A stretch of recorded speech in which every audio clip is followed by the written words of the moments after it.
Today, we're talking about a make or break choice in simulation, bonded versus no penetration contact. When you have multiple parts, you have to define how they interact. This one choice changes everything. Basically, you're telling the software, can these parts separate, can they slide, or are they stuck together?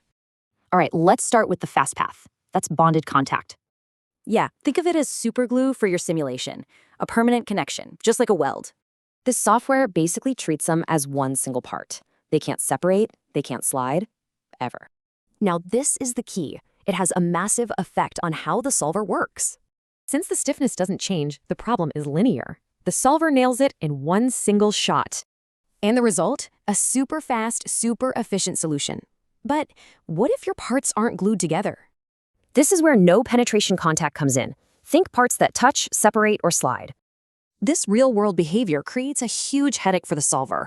We call it nonlinearity. So why is it so much slower? Well, the model's stiffness keeps changing. Are parts touching or not? The solver has no idea.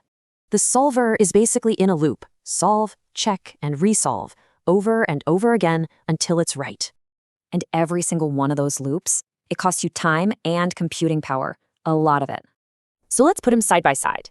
Bonded is like a weld, super fast. No penetration is for sliding parts, and it's slow. Okay, so the big question, which one should you actually use? Here's the practical advice. Here's the rule.